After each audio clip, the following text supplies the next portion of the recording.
You know me, you don't know that this is the moment where I pitch what's coming up. And what is coming up, in fact, next month will be the last Two Chairs Telling of this season. And if I do not get the AMRAC grant, the last Two Chairs Telling ever. No. So, Oh, no. because it cannot proceed without grant support. No way around it. But, I know a guy named Grant. Is he supportive? no. All right. Anyway, so next month on Tuesday, June 9th, we were going to go out with a bang. We actually going to have a double feature. Tuesday, June 9th, on this stage, Kevin Kling and Laura Sims from New York. Ooh. All right.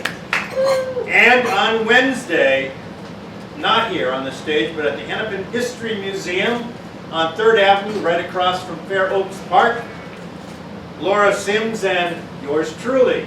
So, 2 nights of Laura doing very different material each night. I've been assured of that. So that's what's coming up.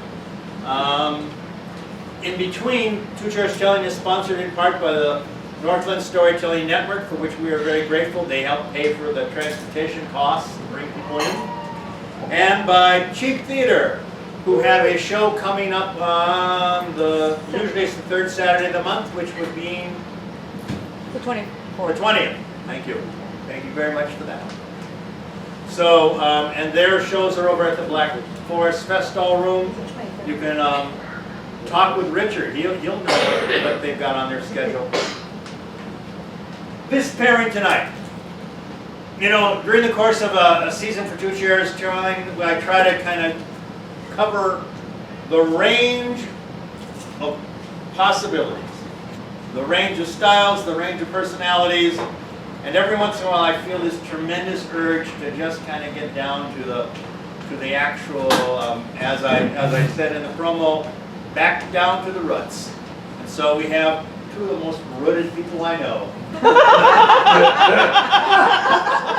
Or less people, or rooty people. Dig deeper, go on. From Maine, Joe Radner. From Rochester and Evelyn, Minnesota, the one and only John Berquist.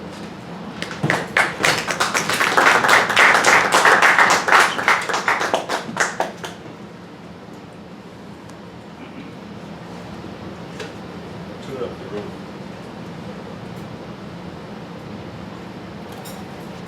We figured this would weed the sheep from the goats.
I asked him to say something useful to make a transition there, and that did it.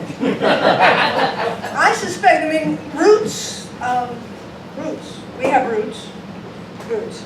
I suspect, although we're going to have to find it out tonight, that there are some qualities in common among our roots.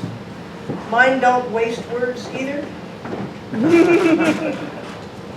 I come from, or my mother's family and I come from western Maine. People often think about Maine as a coastline full of fishermen and lobster and that kind of thing. We come from the west coast of Maine. It's kind of lakes and mountains and loggers and, to some extent anyway, farmers and a heck of a lot of vacationers right now. But I thought I might start out with a story about discovering a character who seemed to me to illuminate a lot of characters from my area. A few years ago I was hired to travel around Oxford County, Maine, where I live, and collect information as a folklorist about recurrent traditional events, things that happen every year, so it could be published in a guidebook for tourists. And I was going and finding about church suppers and fairs and that kind of thing. And then I got to Otisfield, Maine. And I found out that for more than 100 years, Otisfield has celebrated every August something called the Joe Holden Picnic. So I went to find out what it was. And in Otisfield, or actually in the tiny hamlet of East Otisfield, I found opposite the Free Baptist Church, I found in the Elmwood Cemetery the tombstone for Joe Holden. It was a gorgeous, white marble tombstone, on the front of it in very simple, New England style block capitals, Holden. But around the side, there was his inscription. It said, Professor Joseph W. Holden, born in Otisfield, August 24th, 1816, died March 30th, 1900. Professor Holden, the old astronomer, discovered that the Earth is flat and stationary, and the sun and moon do move. Now, it was not a joke. This was an expensive Italian marble tombstone. And I wondered, first of all, about who this guy was who could set aside Copernicus and Galileo and 300 years of science. And then I wondered about the town that would celebrate him for it for a century. So I started to look, and I found out that actually Otisfield itself has a strange sense of determination. Maybe 40 years ago, outraged that their tax dollars were being spent to build a Cumberland County civic center for which Otisfield citizens had no use, they voted to secede from Cumberland County. And they did it, and Otisfield is now in Oxford County. If you look at the southeastern border of Oxford County, Maine, it goes like this, and then it pooches out for Otisfield, and then it keeps going. It turned out that the family that gave rise to Joseph W. Holden also was a kind of model of persistence and conviction. His mother, Abigail, was a religious woman, and she became convinced at one point that she had been called by God to preach the gospel. This was really unusual for women in the early 19th century, but she went and told her husband about it, and he accepted that. And he said, well, Nabby, has the Lord told you where he intends you to preach? The Lord had not.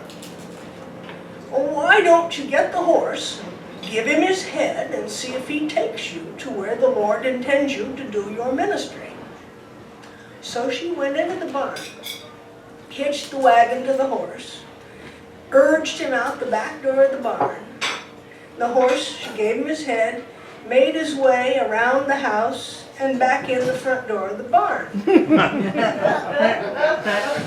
I don't know whether she preached in that barn, but she did keep on working on her faith, and a few years later, she again became convinced that her faith was so strong now that, like the fellow in the gospel, she could walk on water.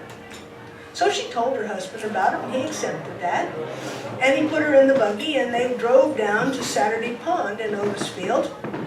She got out and walked down to the edge of the pond and kept on walking into the pond as her ample Victorian skirts rose up and then sagged down. Water rose to her knees. When it got to her waist, she decided she had not yet done enough work on her faith. And she turned around, walked out, got in the buggy, and her husband brought her home. But she didn't give up, and she passed that sense of determination on to her son, Joe. If you look at the biography of Joe Holden, it looks quite ordinary. He was an upstanding citizen, good anti-slavery man, owned 3 mills, sawmills in Otisfield, and in fact studied law. Although he didn't use it to practice law, but he used it in his business, and he used it in the business of the town, because the citizens of Otisfield elected him selectman, now town administrator, over and over again, evidently feeling that his convictions about astronomy did not get in the way of his judgment in civic issues. He had those convictions, and he had proved them with an experiment. It went like this. He took a measured quantity of water, poured it into a basin, and set it outdoors on a stump overnight. In the morning, he went out and he measured the water in the basin, and there was still the same amount there. He said, now look here. If the earth had turned over, then that basin and that water in the whole state of Maine would be up in the roof, and it's not. And if the earth had just moved a little bit, why, some of that water would have sloshed out, and it hasn't. So he believed he'd proved it, and like his mother, he had this call to preach. He got 2 big pieces of canvas, and on one of them he painted an image of the solar system the way people thought it was, and on the other he painted it the way he knew it was, and he rolled them up and he set off on lecture tours.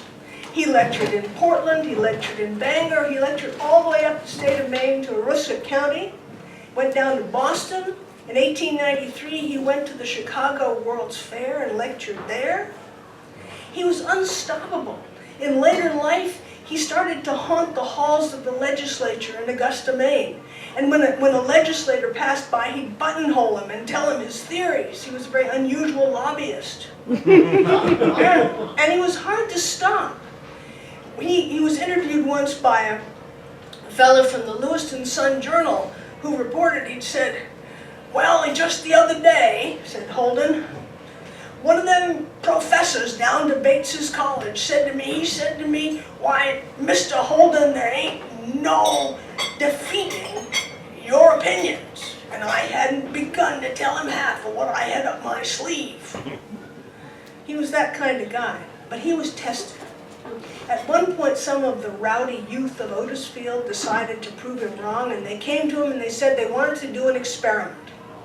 They went and they got a stake and they pounded it into the ground so it stood upright between the mill pond and Holden's mill. And then they took an old white ceramic chamber pot, put it upside down on the post, and they said, now, tomorrow, if that chamber pot is still on the post, hasn't fallen off,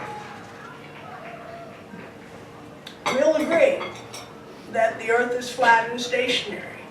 But if it's off the post, you have to agree that you're wrong. Holden took the bet. Turns out that it is very demanding to run a sawmill. Holden had to work that night late. And a passerby after dark would have seen through the window Holden sitting at his desk in the office, and that lantern shining through the window out and gleaming off that white ceramic chamber pot, and gleaming off the barrel of the shotgun on his desk right there. And, well, he had to work all night. And in the morning the chamber pot was still there, and the youths had to agree that they had been mistaken about science. Well, Holden was a member of the Otisfield Free Baptist Church, and when he died, he left things to it in his will. He left $300 for the purchase and engraving of that fancy marble tombstone, and he left $3 for the endowment of the annual Sunday school picnic. Some years later, another determined son of Otisfield added to that endowment to allow for the purchase of strawberry ice cream, peanuts, and popcorn for the picnic. The pastor whom I interviewed as I was doing the research on this told me that she disliked strawberry ice cream. She had tried to break the will to permit the introduction of chocolate, but she had failed. Otisfield is a determined place. And so, to this day, on the last Sunday of August, the people from Otisfield and towns all around gather on that hillside to celebrate the Joe Holden picnic with strawberry ice cream, peanuts, and popcorn.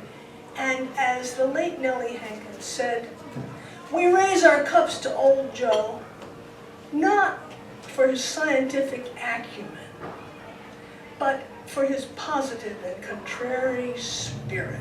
And that's Western Maine. John Berquist.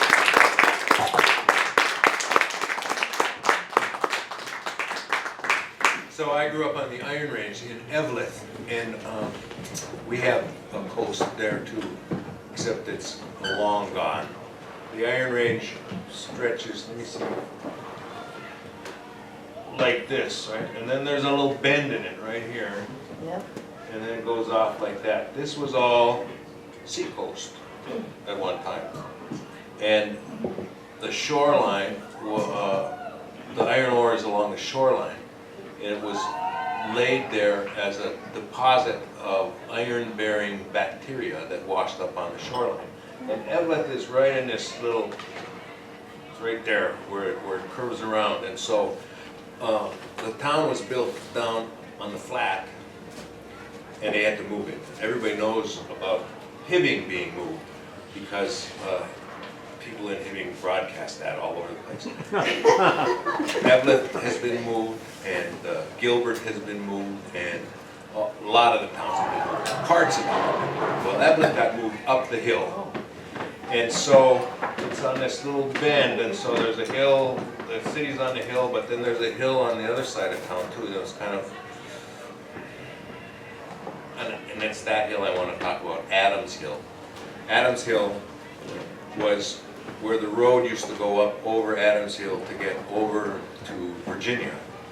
And the mining company owned the property, and the houses that were up there were squatter houses. People owned their houses, but the mining company owned the land.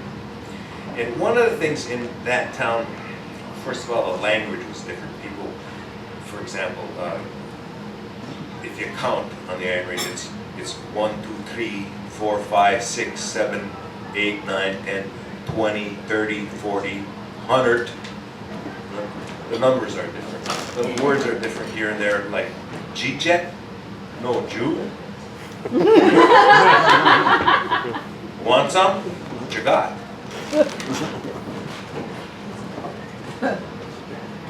But that's a tangent. The language is a tangent.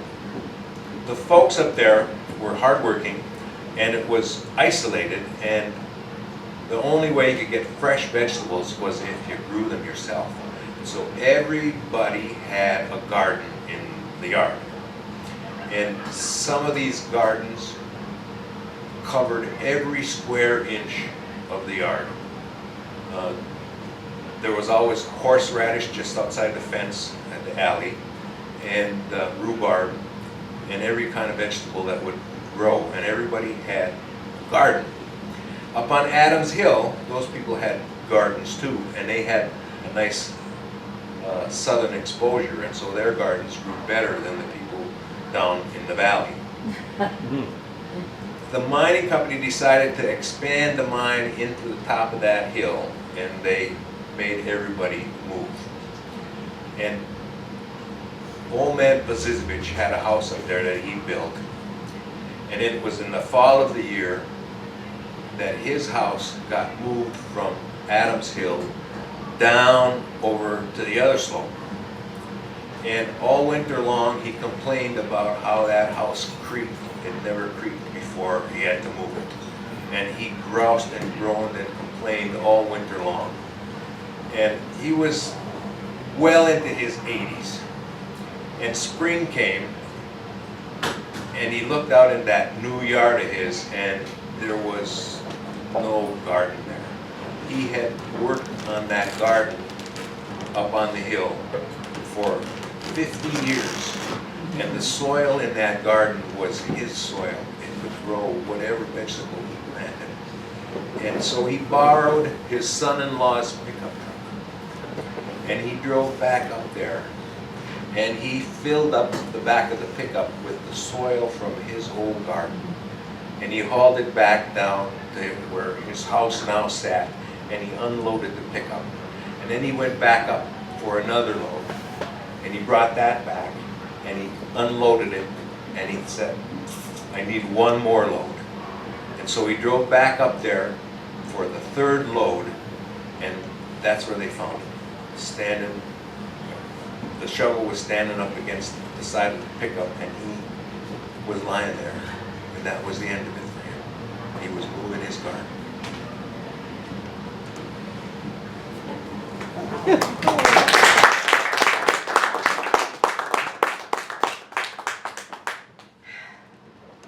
Well, communities on hills, and close communities, and communities of people who care about each other. 10 years ago or so, I spent some time doing an oral history of Brownfield, Maine, a town which was destroyed by a wildfire in 1947. I'll tell you a little bit about that. It's about a town, maybe fits in, then you got to tell some longer stories. Yeah. Let me tell you about Brownfield because it's an important place. In 1947, Brownfield was a beautiful little town. It's about 2 towns over from where I live. It was a beautiful town of big houses, big trees, farms, big barns, loggers and farmers, nestled between Frost Mountain and the Burnt Meadow Mountains in that little valley. That's what reminded me of it. And Brownfield was a wonderful place, and then 1947 happened. 750 people there. 1947 was a terrible year. First it rained without stopping, and then in July the rain stopped. And it got drier and drier and drier until in the fall the whole state of Maine was tinder. The Brownfield fire started on Tuesday, October 21st, 1947. Didn't even start in Brownfield. It started as a little brush fire in the town next door. But within 2 days, a rogue wind came up and just lifted that fire and hurled it at Brownfield. By Thursday morning, it was clear that Brownfield Center had to be evacuated. People could save what they could. The farmers turned their stock out of the barns, locked the barn doors, hopes the animals could make their way to safety. People sent out a call in the whole region for anybody who had a truck to come and help people haul off their household goods. In those days, maybe 1 household in 5 had a vehicle. They really needed help. Bob Tibbetts, one of the guys who came with a truck to help haul out furniture, said the main street of Brownfield was horses, cows, chickens, goats, pigs, cars, trucks. There were no rules. Over in East Brownfield, they didn't think the fire was coming there. Olive Walker's neighbor across the road was setting out tables for a yard sale. Olive walked across the street and she said, you know, if that fire comes over Frost Mountain, we're done for. And her neighbor said, oh, it's not coming over Frost Mountain. Ruth McLucas remembered standing at the window of her 8th grade classroom in the Bean Memorial School in Brownfield Center and watching the fire burst over Frost Mountain. A little girl in the 5th grade upstairs said it looked like a dragon. But it wasn't the sight of the fire or that hot wind that kept just generating itself, or the cinders or the smoke that was so terrifying. It was the sound of the fire. People said a mile away it sounded like a freight train bearing right down on it. But still in East Brownfield, they didn't have that warning. Olive Walker and her daughter Carolyn were in their kitchen making corn chowder to feed the firefighters when a man came in the door and he said, "The wind shifted, you got 20 minutes to get out." Olive said to me, "I was useless. I was useless. I left my handbag in the kitchen. I left that house with nothing but 4 chairs and a bicycle." And then we drove up the road into New Hampshire to get away from the fire, and I looked at the side of the road and there was divans and chairs and tables just lying there, and I realized that, you know, people would be driving along and they'd see their neighbors walking and they'd put the furniture out of the car and take in their neighbors. And when I saw all that stuff by the side of the road, I said to myself, we're just like refugees. We're just like refugees. Well, over in Brownfield Center, it was much worse. Suddenly, people had to evacuate in the evening, and most of them did, but some didn't. One of the ones who stayed was old Mabel Stone. She lived on Dugway in Brownfield Center. She was a retired school teacher. She had a wire-haired dog named Woofy. She loved Woofy. She rescued him. And her neighbors came by in a car to take her to safety, and they said, "I'm sorry, Woofy won't fit." And she said, "I'm staying here with Woofy." And she did. She made a plan. She went and got a bucket. She went upstairs and she got 2 blankets. She brought them down and put them on the newel post right inside the door of her house. Then she went down cellar and filled a bucket. She had a cistern there with runoff from the mountain. She brought it upstairs. She got her broom and her snow rake. Have you got snow rakes here? Sometimes you have to explain what a snow rake is, but you know, right? Okay. She got those things. She went outside, and time after time she'd fill the bucket and she'd wet down the grass around her house and fill it and wet it down. And then she filled it and she waited. And when that fire threw fireballs at her feet, she dunked the broom in the bucket and beat them out with a wet broom. And when it threw them up on her roof, she'd pull them down with the snow rake and beat them out with the wet broom. Her plan was, if the fire got into her house, she was going to take those blankets, wet them down in the bucket, put them under one arm, put Woofy under the other arm, run to the cow pasture behind the house and lie down with Woofy under the blankets till the fire burned over. But she didn't have to. Friday morning, the only house left standing on Dugway was Mabel Stone's house. And when I interviewed her great-nephew, Burton Brooks, about it, he said, "Nobody will ever understand how she could have stood it all that dark night. The houses burning around her and that Universalist church across the street exploding in flames. I think she was just too stubborn to burn." Another one who didn't want to leave was Don Welch down on Pig Street. He borrowed his brother-in-law's truck. He loaded the heft of his furniture and his wife and his daughters into it and drove them out to the Keyser Falls Road, and then he went back to try and save his house. He had no water. All he had was a spade, a shovel he could shovel dirt on the fire. And it got into his house and into his firewood, and when he saw he was beaten, he dropped the shovel and he ran along Pig Street. And he realized he was not running alone, he was running with the rabbits. Rabbits were piling out of the woods and running along the road with him. He got to his family, got to the truck, drove him up to West Brownfield, got his brother-in-law and some neighbors, and they all drove up. And Don remembered standing that night in Snowville, New Hampshire, looking down that fiery valley toward Brownfield, talking about what they might do. And suddenly a tower of flame shot up, and Don said, "That's the Oddfellows' Home." And another one, "That's the Memorial Church. That's the school." One after another, as all the gathering places of Brownfield went up in a kind of ghastly fireworks. Joe Blake, her family lived in West Brownfield, but that that season she was teaching at a school in Lovell, and she was boarding over in Lovell, so she didn't even know about the fire till Thursday morning when she saw some men getting into a truck to go and fight it. So after school, she went over to the telephone company office to call her parents and see if they were all right. But the operator said, I'm sorry, there's nothing left in Brownfield to call.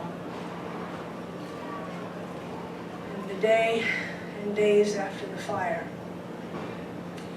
people coming back to Brownfield were stunned and disoriented.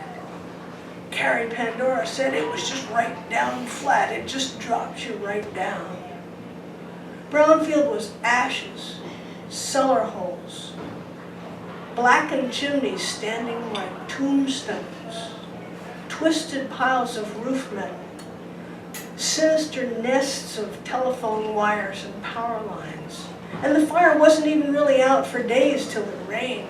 Little volcanoes would burst up from underground.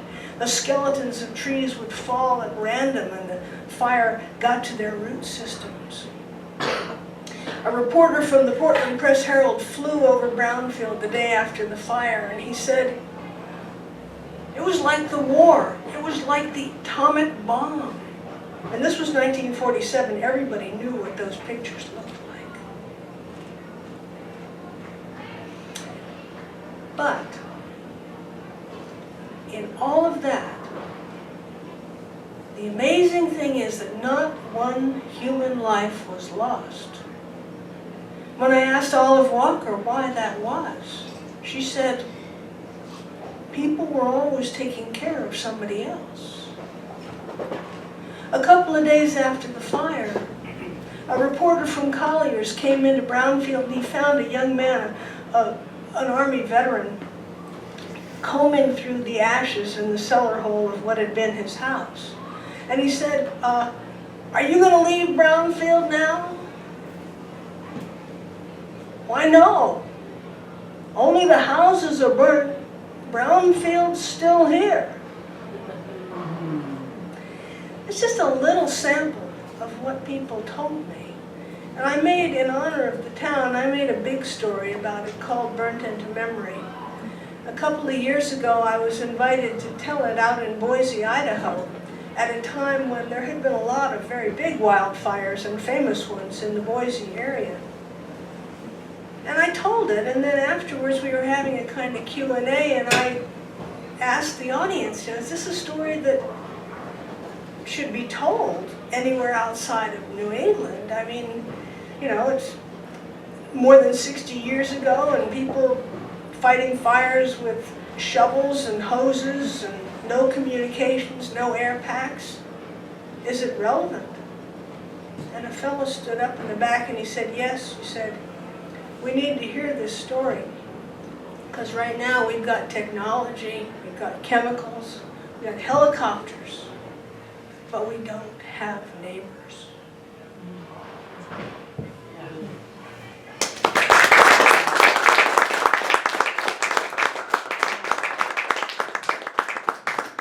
I've told the story before, and I want to tell it again.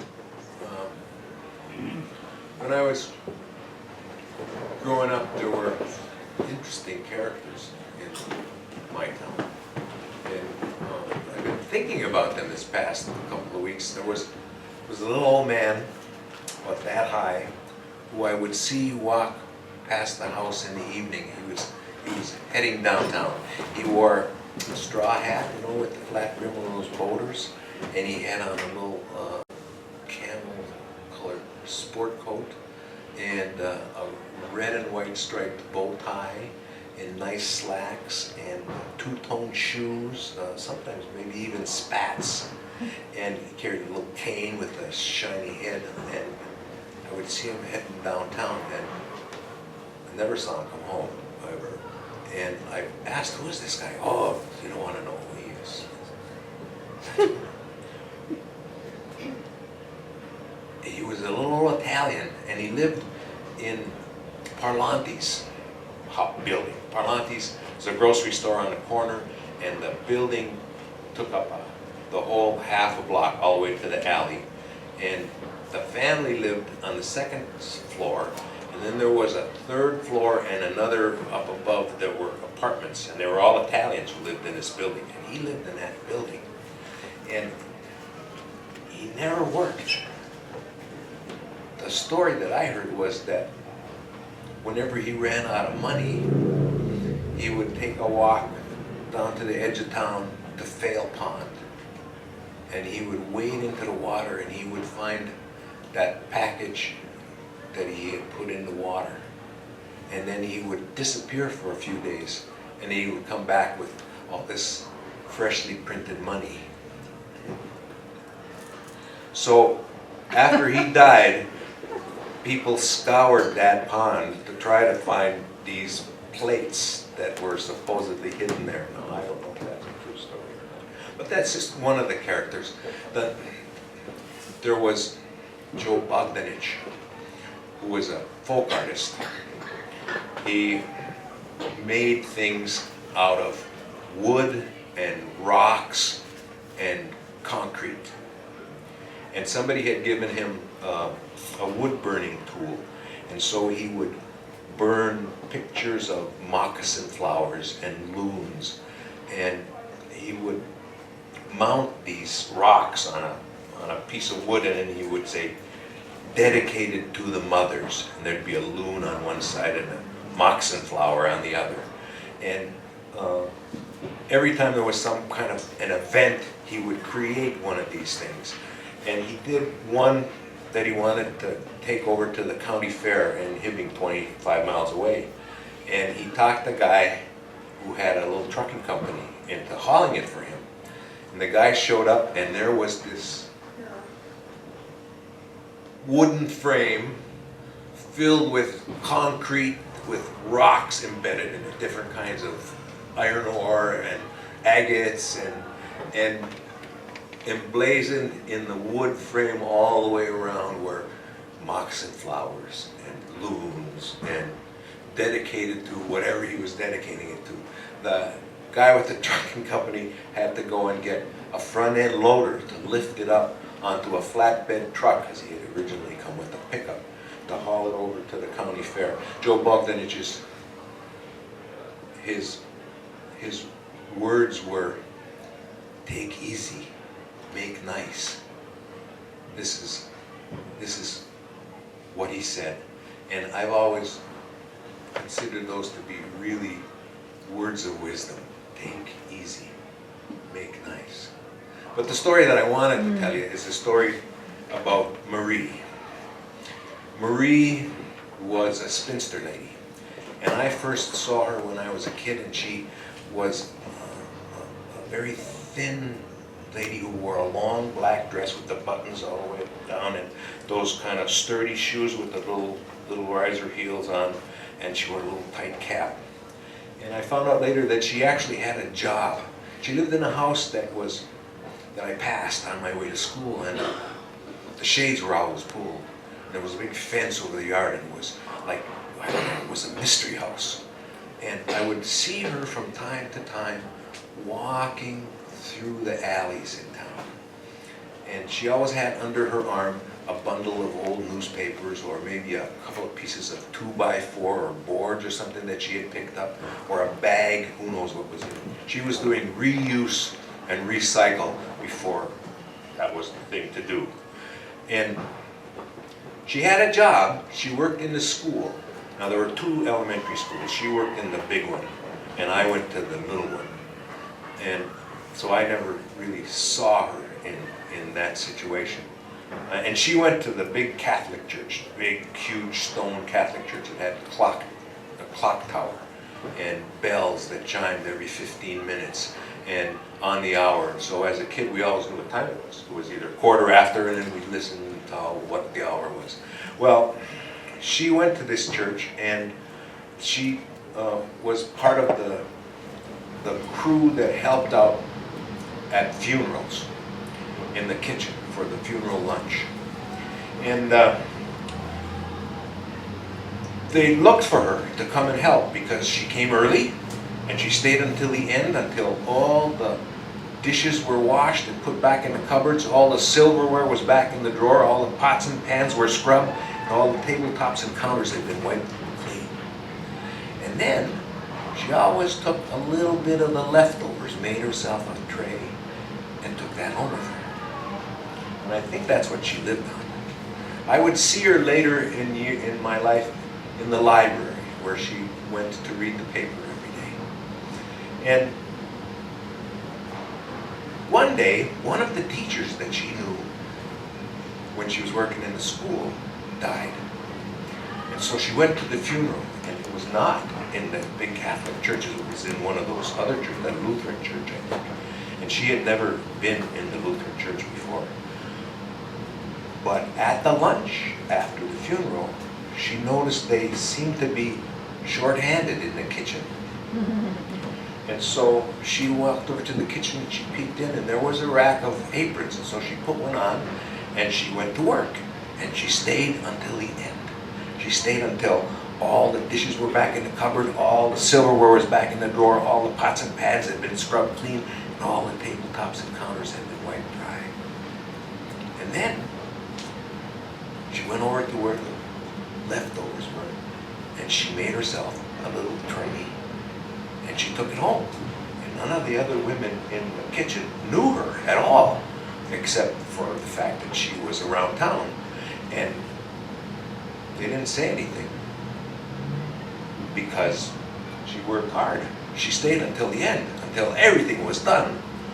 Well, that began her second career. So after that, every time there was a funeral, she went and she helped. And she got there early, and she stayed until the end, until all the dishes were back in the cupboards, all the silverware was back in the drawer, all the pots and pans had been scrubbed clean, and all the tabletops and counters had been wiped dry. And she always made herself a little tray or package of the leftovers and took them home. Meanwhile, she continued her reuse and recycle program as she wandered the alleys of the town. And she had a little cook stove in her kitchen, a wood-burning cook stove. And she would light a fire in that to warm up the kitchen on cold mornings. One fall, a cold snap came, a little harder and a little earlier than anybody expected. And something happened. Nobody really knows what, whether she used some accelerant or, in any case, the fire got away from her and exploded. And by the time the neighbors saw the smoke billowing out of the kitchen and the fire department arrived, it was too late for Marie. And at her funeral, the priest thought, well, there won't be very many people because, you know, an old spinster lady with no family, probably won't be too many people at the funeral. So when he walked out into the church, he was really surprised because that bell in that clock tower tolls funerals. And as it began to toll, boom, boom, boom, cars pulled up and parked outside the church. And people came in twos and threes and fours.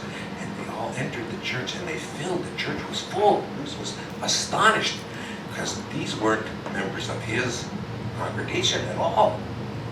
So the funeral ends and everyone goes down into the basement for the funeral lunch. And there in the fellowship hall is a table stretched all the way across as far as you could see to the far wall. And on that table was every kind of funeral lunch food you ever saw. From every church in town, someone had come and set out a bowl of beans, a plate of egg salad sandwiches, cakes, cookies, Polish sausage, pulled pork. It was all there. And it was all there in honor of Marie.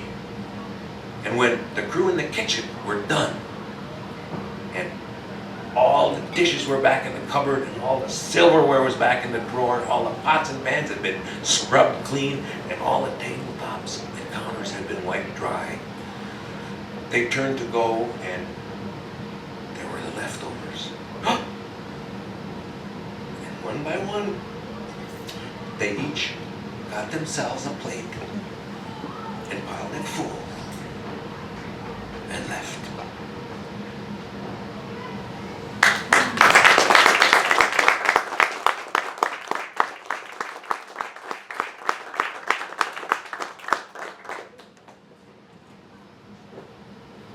That's a beautiful story. Now, when we talked about, rather briefly as I recollect, what we might be telling about tonight, one of the subjects that you mentioned was food, roots food, or branches food, food. So maybe this is a segue into food. Maybe, you think? Well, I'll take you to my family then. In my Freiburg, Maine family, pie was the tangible symbol of stern expectations. The stern expector was my grandfather, Augustus Henry Smith. He was always kind of formal. He always wore a necktie, even with a checked flannel shirt. And he had a nose that came out like the beak of an intense predatory bird. Grandpa believed that the two highest virtues were frugality and planning, and that there were roles that people had to live up to. Women should sew, it saved money. Women, of course, did all the cooking, and they had to plan their cooking so precisely that they never cooked too little or too much for any meal, because for Grandpa, leftovers were a sign of profligacy. Meals must be served on time, breakfast at 7:30, dinner at noon, supper at 6 o'clock, and all meals must include pie. Now, when Grandpa was a child, those kinds of beliefs were not uncommon. He lived a fully conscious 98 years, and by the end of that time they were uncommon. And he outlived his wife, my grandmother, by about 15 years. So for a number of years he was hiring housekeepers to do the chores. And the first question to every applicant was, do you bake pies? They wiped out a lot of candidates. Store-bought pies were not an option. They weren't frugal and they didn't taste as good. Well, my grandmother had fulfilled all of Grandpa's expectations. She sewed beautifully. For my father, she sewed these cozy, soft flannel pajamas. You ever had homemade flannel pajamas? Mm-hmm. He loved them.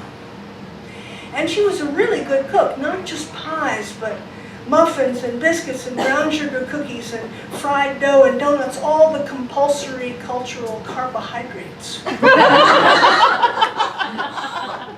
And she passed those talents on to her two daughters. Well, to one of them. My Aunt Beth, my mother's older sister, who was Grandpa's ideal daughter. She sewed almost all her clothes. She raised chickens for meat and eggs. She cooked so frugally. Oh my goodness. She clipped her recipes from housekeeping magazines aimed at frugal home economists. And they usually involved hamburger or mushroom soup or both. But I have kept one of her clippings because it's kind of quintessential. It's for fried stuffed bologna horns. There's no need to describe them, is there? Let your imagination run wild. Anyway, my mother, Marty, my mother was the family's domestic black sheep. She loved to dance, she loved to read, she loved to argue politics, she hated to cook, she claimed she couldn't do it. She had the good fortune to marry a man who loved to cook. She hated to sew and claimed she would do it only at gunpoint. But fortunately, the man she so wisely married took her to live in New York City where they could buy their clothes in department stores. My father My father did once ask her to sew. It happened when the snaps on the fly of one of those cozy homemade pajamas that Grandma had made for him wore out. So he gave them to my mother for repairs, and was dismayed when she returned them to find she had fixed them with safety pins. He loved her dancing, he loved her wit, he loved her intelligence, he never again asked her to sew. Now everybody in the family accepted my mother for who she was because that's who she was, but it still troubled her that in the eyes of her own father she was somehow irredeemably defective, kind of ugly duckling in the nest, or if that's the wrong metaphor, because if the ugly duckling is approaching 50 and it still hasn't turned into a swan, and probably an ugly duck. Anyway, it was when my mother was approaching 50 that her mother, my grandmother, died. So we all converged on Freiburg to be with Grandpa. Me and my mother and father and Aunt Beth and Uncle Bob. And the first evening we were there, it came to all of us, about simultaneously, that we were going to have to serve Grandpa his dinner on time at noon the next day.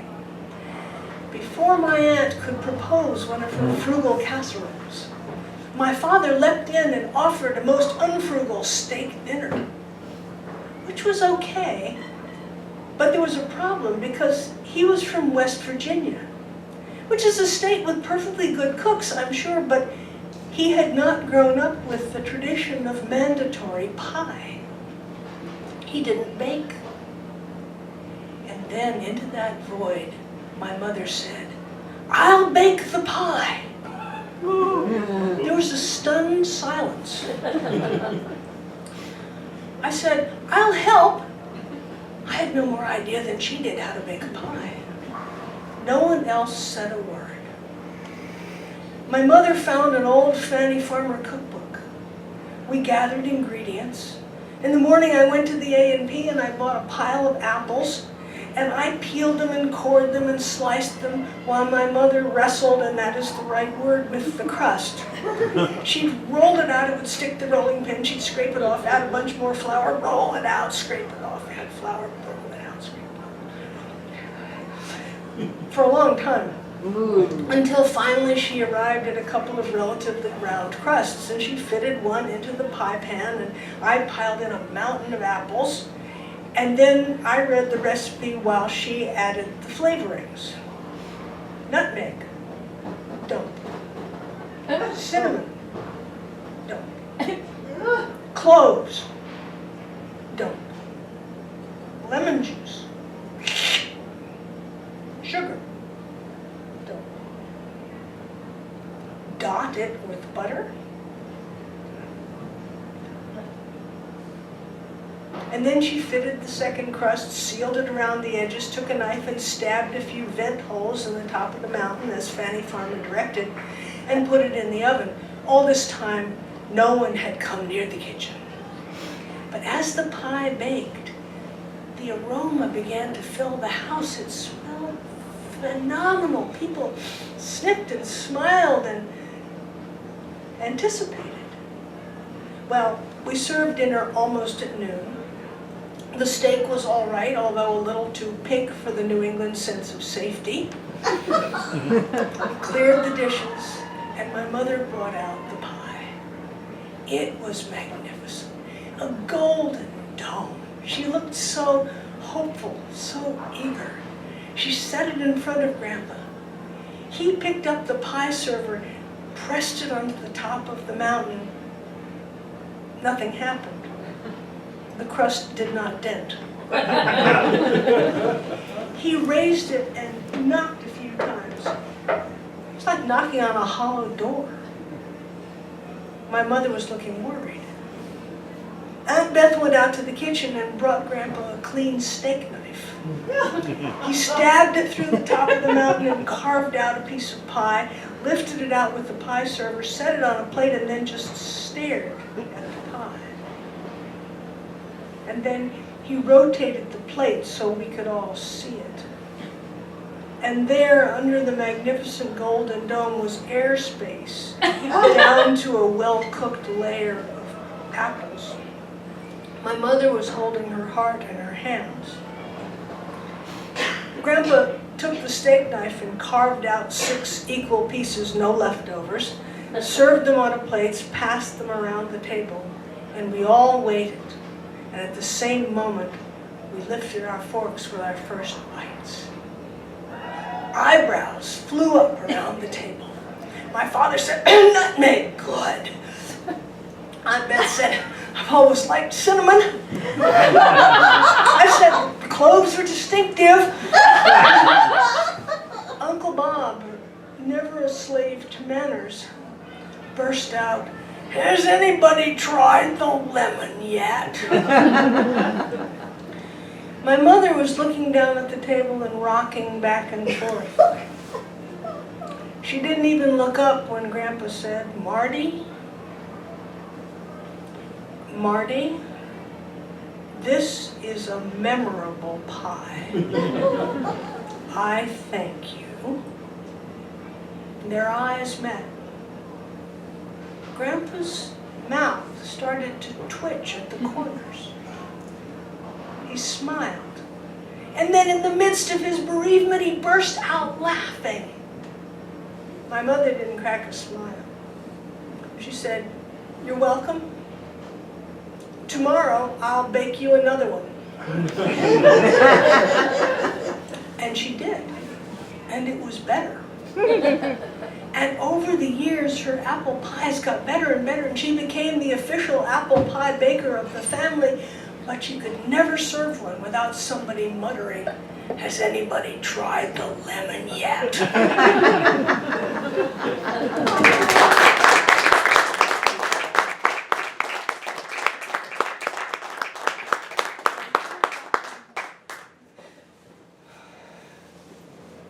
There are all kinds of foods on the Iron Range that are specific Iron Range foods. There's porchetta, which is kind of like pulled pork, except it's loaded with sage, and you have to wash it down with beer. There is pizza, which is made by stretching a dough as thin as you can over the dining room table, and then smearing it with a mixture of ground walnuts and butter, and then rolling it up, and then cutting it into lengths that will fit in the oven and baking it. There's pasties. Pasties are Cornish. It's a mining area, and the Cornish were there early to dig the tunnels for the first of the underground mines before they began to do open pits. The Cornish pasty was, the tradition of Cornish pasties was centered around Methodist churches. And all the Methodist churches on the Iron Range have had their mortgage paid for by pasty sales. And the Methodist churches now don't make pasties anymore. Other people do. Now it's the Eastern Star. And the last time I was able to buy pasties in Evelyn, I went to pick up my order. You have to order them. People buy them by the dozens. And they make them out of lard. And the woman who gave me my package of pasties was this shaped. And I thought, well, okay, this is going to be a good pasty, but I'm not going to eat too many of them. And there are other kinds of foods too. And when I was a kid, we had our family had a little grocery store. And we were Scandinavians, and there weren't too many Scandinavians in Evelyn. 25% of the people were of Finnish descent, 25% were Slovenian, 25% were Yankees, and the other quarter was a mixture of Italians and Scandinavians and Germans and Poles and everybody else. So we were the store that the Scandinavians got their stuff from. And I have, in my cabin up north, I have hanging on the wall this little plaque, piece of paper actually, and it says, "Fresh today, Hogstad's lutefisk." that came from the store, and it's hanging up there. So we're downsizing our house, and I'm going through all this stuff, and I've got all these music books, and there was a little book of Christmas carols. It's kind of nothing special about them. We all know what they are. They were in there. And I thought, well, I don't need this. It's old, but I don't need it. And I opened it up, and there stamped on the bottom of the first page was compliments of Hogstead Lutefisk Company. And so I thought, how can I get rid of that? So it's still sitting there, and I don't know what to do with it. But the store, not we, but the store sold lutefisk. And it came in dried form. And so my dad and my grandfather had to soak it to soften it up. And they soaked it in lye, a lye solution. And they would pour that off and then fill the bucket with water, and they would do this for a week until the lutefisk got to the point where they could sell it. And my chore on Saturday mornings was to take the big black rubber glove that was hanging by the sink in the back of the store and put it on and reach into the tub with the lutefisk and take out however much was on the order for Mrs. Lofthal or Mrs. Anderson or whoever wanted the lutefisk. And then I had to put it on the butcher paper and wrap it up and weigh it. And none of my friends would have anything to do with me on Saturday afternoon because nobody ever bothered to rinse out the inside of that glove. And it had been used for years. So I don't like lutefisk. I mean, I went to a lutefisk dinner, and I thought, well, it's a tradition, I gotta go. So I went, and I thought, well, I don't have to go every year. I can go every other year, and then every other year came by, and I thought, well, you know, maybe every 5 years I could go. And then it became 10, and finally I just decided, well, I don't care if they got meatballs too, I'm just not gonna go. So I'm living down in Rochester. Why, I don't know. I'm not gonna be living there for very much longer, but a friend of mine gave me a ticket to the East Olaf Lutheran Church annual lutefisk dinner, the 2 o'clock setting. And so I had to go because there was a whole van of us that were going, and I had to go. And so I went. And East St. Olaf Lutheran Church is out of town a ways, and it's a relatively large old wooden church. Across the road from the church is a cemetery where all the tombstones are engraved in Norwegian. And down the hill, a quarter of a mile, there's another cemetery, but I'll get to that later. So you gotta wait upstairs in the church for the people who are down there eating to get out of there. You walk into the place and it smells of lutefisk, and it just brought back all those memories from my childhood about reaching down into that bucket. So I went down there and I ate some lutefisk, but I ate more meatballs, and the lefse was okay, and if I poured a little more butter on the lutefisk, I could actually get it down.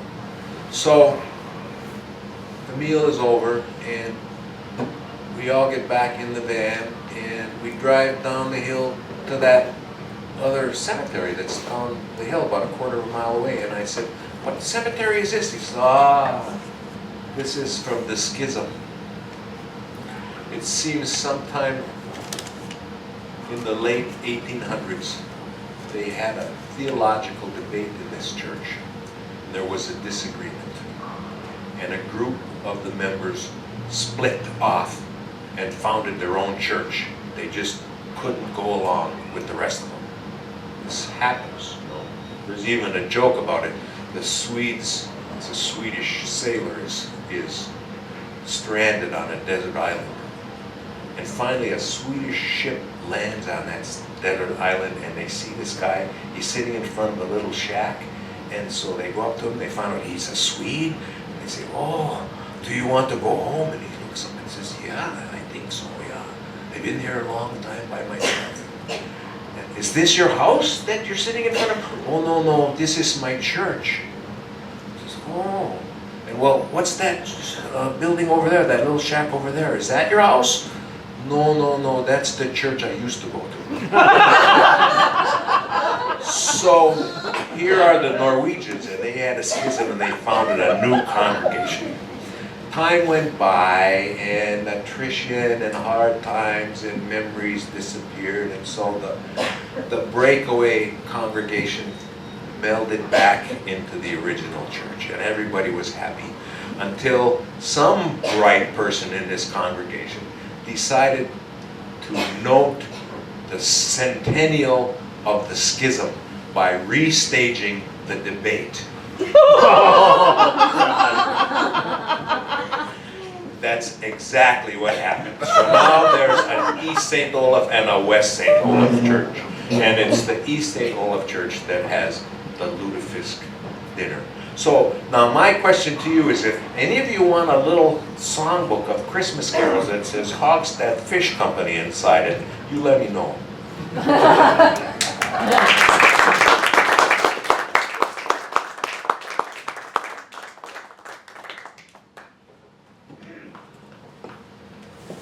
I can't compete with lutefisk. I can hardly imagine lutefisk. You know where the biggest market for Norwegian lutefisk is? Brazil. Okay. They make bacalhau. Oh, with lutefisk. Yes. And the Norwegian stuff is the high class dried fish. Bacalhau is cod, right? Yeah. Big, Lutefisk yeah, cod. yeah, that's What right. About God. Wow. Well, I think I've got time for one more story, and then I want you to take us out with some music and some stories about music. Can you do that? I can. Because you was so wonderful coming in with your music. And I don't know whether to tell you a story about Yankee ingenuity or about my childhood outhouse. It's a hard choice. Outhouse. And ingenuity. They're all nostalgic. Well, there are things to be nostalgic for. Maybe lutefisk is one of them. Well, never mind. Okay, well, you see, as I may have mentioned earlier, I was an only child. Did I ever mention that? I was an only child. And I did a lot of reading. And my mother bought me this series of little orange books called The Childhood of Famous Americans. And there was Thomas Jefferson and George Washington Carver and, all those people. And I think I read them with a kind of urgency, thinking, if their childhoods matched mine, maybe in my future, you can see how well that worked out. But there were several problems. My childhood didn't match. Partly it was that famous Americans when I was a child were all of the wrong gender. But it was also that, well, as far as I could tell from those little orange books, no famous American as a child ever had to go to the bathroom. There are things that people don't talk about, but I didn't know that. I just thought you had to be, to be famous. Well, anyway. Or rather, since I had a historical sense, sort of, to go to the outhouse. Because I knew from my own experience that the outhouse is the place where a child learns propriety and courage. Two things that I thought would be useful for famous Americans. My experience came from summers spent at our rough camp in Maine on the edge of a lake with my grandparents. We didn't have electricity or plumbing, so of course we had an outhouse. And our outhouse was a model of propriety. It was set up carefully downwind from the house and up the hill. In fact, that was our family euphemism. I have to go up the hill. And it was in the woods, and it had its back turned to the house, so that when you were in there, even though it was off in the woods far away, you could have the door open. And that was nice not just for air, but because the woods were beautiful. My grandmother had somehow managed to bring from the south, that is from Massachusetts, some mountain laurel. And they're not native to our part of Maine, but she'd gotten them to grow, and they'd spread all over the hillside, and they were quite lovely and full of birds. It was a nice place to be. And there was a propriety even to approaching the outhouse. You didn't walk up that little path up the hill silently. You sang a song, or you hummed a tune, or you talked to yourself about something that wasn't too private, in case there was somebody already up there, and then they could say, "Hello, I'm here," and you'd wait. You'd wait in the path, and then when they came down, you would exchange pleasantries, and then you could carry on up to accomplish your purposes. Now, this isn't funny. This is fundamental. Now, my childhood outhouse was a two-holer. I learned early on that this was not for purposes of sociability. I don't know quite what it was for, maybe free choice, or physical distribution, I don't know what. But anyway, it was a place you were supposed to be alone. Now, when I was tiny, of course, someone had to come in with me to help me balance on that high shelf and to teach me the rituals. You know, when you finished, you got the Chase and Sandburn coffee can from the necessary wooden box in the corner of the outhouse, and you filled it with sweet sawdust, and then you sprinkled it down the hole before you closed the lid, and then you went out the door, and you closed it, and you turned that little wooden latch so it would stay closed. Once I could do that, I was on my own. And the only person who ever came in with me was my dear Aunt Beth, whom I've mentioned earlier. One of her great virtues was that she liked to come in and tell stories and laugh with me, and I loved that. But otherwise, you were supposed to be alone in there, and it took a certain amount of courage. Even on a balmy summer afternoon, the outhouse was home to the most ravenous mosquitoes.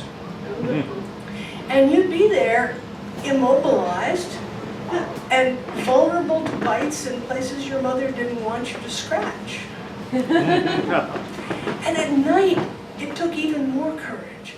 I'd walk up that path, and there would be rustlings in the bushes, and spider webs would break across my face. I was so nervous about it when I was tiny that my grandmother tried to tell me how to handle the situation. She said, "You take your flashlight, and you walk up the path and you shine it ahead of you. And if you should meet a porcupine or a skunk or a bear," I don't think until that moment I thought what I might meet, "you just shine the light on the path ahead of the animal and move it gently off into the bushes, and the animal will follow the light, and you just lead it away." I tried. I gripped my flashlight like the sword of light, and I moved it back and forth and back and forth and back and forth and back and forth as I went up the path, so at least I would confuse the animal. And then when you got up there was a whole other set of decisions. Did you leave the door open so they could see you were in there? Or did you close the door so they could gather around outside and wait? If the door was open, did you shine the flashlight out there to blind the creatures? Or did you use it to see who was already in there with you? The roof of the outhouse was home to hundreds of bats. Now, I knew they were my friends because they ate mosquitoes, but they gave a kind of eerie, silent life to the air. And I always hurried back down the path as fast as I could. Now, my grandmother, she was kind of the spiritual custodian of the camp. It was a camp. It made me call a camp any rough cottage that isn't really winterized. But this camp had also been a camp. My grandmother and grandfather had had a boys' camp there back in the 1920s. And Grandma used to tell me stories about the boys who came to the camp, sometimes stories that were trying to reassure me about the positive qualities of the little house. She used to love the story about one little boy who came for several years around 1920. And every summer in August, when the boys rolled up their bedrolls, put them on their backs, and went camping overnight at top of Mount Baldface, far from modern conveniences like the little house up the hill, chose for his private purposes, inevitably, a patch of poison ivy. And then he would come to my grandmother the next day and say, "Mrs. Smith, I've got it again, in the usual place." My grandfather had built the camp, and he was its physical custodian. I used to love to help him do things. Every so often we'd get that necessary wooden box and load it in the back of his boxy green Packard and drive down to the Lovell Lumber Company. And he'd hand me a trowel and we'd go over to the big pile of sweet sawdust and I'd shovel it and fill it full. The other job he did with respect to the outhouse was one that no one helped him with. Every so often, he'd get the old flatbed wheelbarrow. He'd go down to the beach first and he'd dig a deep hole back of the beach, way far back. And he'd wheel that old wheelbarrow up behind the outhouse, open the flap, and lift out that great galvanized honey pot, set it on the wheelbarrow, and take it down to the beach and empty it, bury the contents. I think in some families that operation might have been the stuff of jokes, but not for us. For us it was Grandpa doing the job a man had to do, and I watched him from a distance with respect. Now my grandparents eventually got older and began to come down to the camp less often, and my parents came more often. And my father didn't seem to have the same ambition to do the job that a man had to do. So finally, when I was a teenager and electricity came down our road, my father said, "That's it, we're going to get plumbing."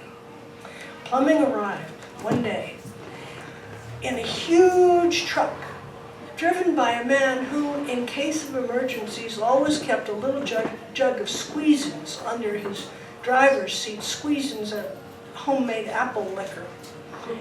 And he had evidently had a number of emergencies already that day. He walked up the path holding the jug out to my father, and when that ritual was over, he went back to the truck, unloaded a backhoe, drove it crunching, breaking off the mountain laurels to the backyard, clawed a huge hole across the path that led up the hill, dynamited the rocks in the hole, installed a septic tank, bulldozed the dirt back in the hole, and what didn't fit he bulldozed on over the wildflowers in the backyard.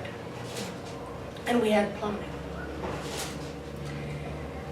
The little house up the hill was abandoned and neglected for years. The wildflowers never grew back. The mountain laurel did. But that little neglected house sat there off limits until my dear Aunt Beth, the one who used to come in with me and laugh and wrinkle her nose and tell stories, built herself a rough camp to the south and came to my father and said, "You want that old outhouse?" And she moved it to the place it still stands today, back of her house, downwind, up the hill, with its door opening to nature, still a model of propriety and courage. That's my old childhood outhouse.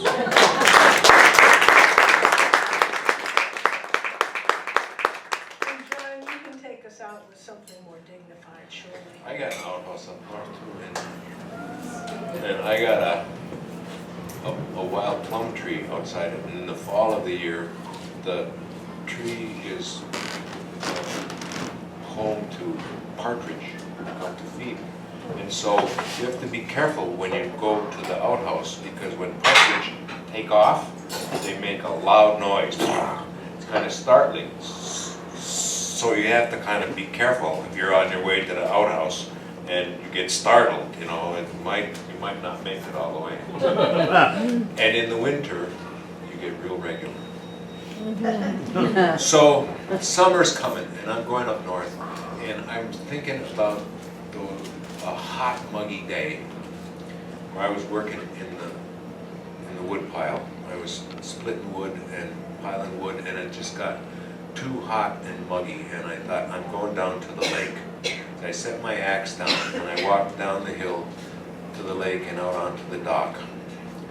And I looked across the bay and old man Haitala, Eli Haitala, he had come down to the water at the same time and across the water I could see there was Emo Korpala, he had come down.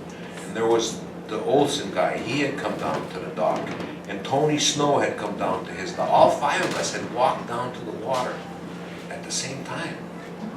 And it was really hot and muggy and heavy, the air was heavy.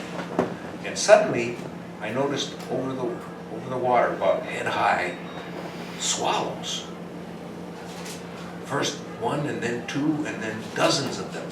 And then hundreds of them. And they were swooping lower and lower and lower and lower until they were right off the water. And the first raindrop hit a big one. And then another. And then another. And by the time I got to the end of the dock and started heading up the hill, it was pouring rain. So this is a tune that I call Last Summer's Waltz. And I invite you to think about last summer. Or the summer before that. Maybe dream of the summer to come.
Thank you very much. We have a surprise. I have a surprise for you. I'm downsizing, as you know, and so I culled my storytelling book collection.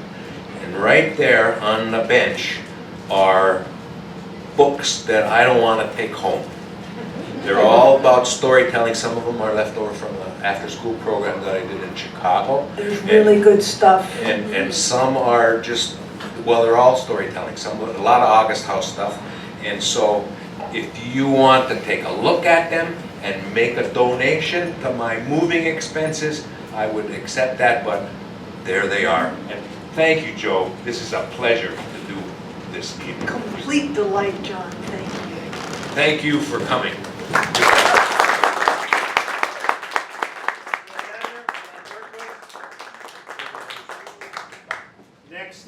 Next month, night, Tuesday the 9th, Kevin Kling and Laura Sims. Thank you very much for coming. Have fun.